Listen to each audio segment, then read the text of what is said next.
Lahat ng kalsada papasok sa Malacanang sarado na at si BBM nagpapanik na daw ayon sa balita. Ito balita ng GMA, ilang tulay at kalsada patungong Malacanang isinara at nagpost din ang Philippine Information Agency gobyerno na ito. Nakatutok daw si Pangulong Ferdinand Marcos Jr. sa mga kaganapan sa EDSA People Power Monument matapos kansilahin ang kanyang mga aktibidad sa Manila at Makati ngayong araw. Nasorpresa ang gobyerno sa biglaan rally ng INC at iba pang mga grupo. Minamahal kong mga kababayan, nakikita po ninyo yung pattern sa mga nagdaang araw.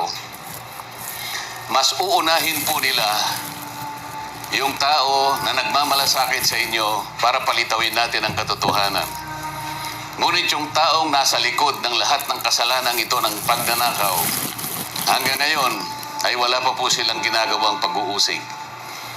Meron na pong isang demanda kay Martin Romualdez na nakabinbin pa April 2026. Yung isa na inakusahan na dating kalihim ng DPWH ay kanilang kinasangkapan upang siya din ay maging state witness.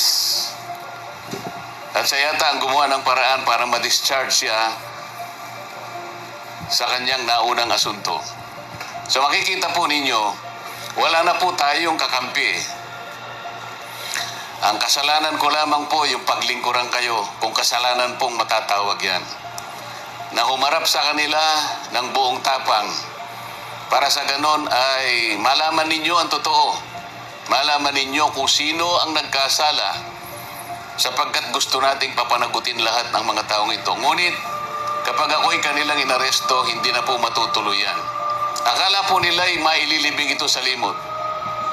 Ang isa pa pong inaasahan nila ay hindi na po ako makakasali doon sa impeachment proceedings na nakatakda pong magsimula sa susunod na linggo. Sa mga tweet, 2 ibon sa isang putok, mga kababayan. So talagang maliwanag na planado po ito, mga kababayan, kasi 2 linggo bago nagpahayag ang ating ombudsman, sinabi na rin ni Ping Lacson na tila siyam pa na senador ang makukulong. Parang alam na niya ang mangyayari. Gaya po ng nauna ko nang ipinahayag sa inyo. Alam kong gagawin nila ito. Alam kong aarestuhin nila ako. Alam kong ikukulong nila ako. Ngunit hindi po dahilan yan para tumigil ako sa paglilingkod sa inyo. Kasi po iisa lang ang paraan ko upang paglingkuran ng taong bayan dahil sa pagtitiwalang ibinigay nyo sa akin. Malit na bagay po ang sakripisyo na aking haharapin. Kung ang katumbas po nito ay maipakita natin ang kahalagahan ninyo bilang mamamayan ng ating bansa. Kahit po sa mahirap na kalagayan natin ito, mga kababayan, pinakikiusap ko sa inyong lahat, pag po tayong pumayag na basta-basta na lang nila baluktutin ang katwiran. Alam ko po ang promotor nito ay ang ating ombudsman sapagkat nung kami po ay nagtatalo-talo sa bulwagan ng Senado, isa sa amin ang nagsabi na sometimes we have to bend the law. At sumagot po yung ombudsman nang tinanong siya kung tama ang kanyang sinabi. Alam na po ninyo kung yung sinagot niya. Yes, sir. Huwag po tayong pumayag na gano'n ang mangyari. Kahit ano po ang mangyari, ilaban po natin ang katwiran. Dahil ang katwiran po ang magpapalaya sa atin. Ito ang magbibigay sa atin ng tagumpay bilang mamamayan at bilang isang bansa.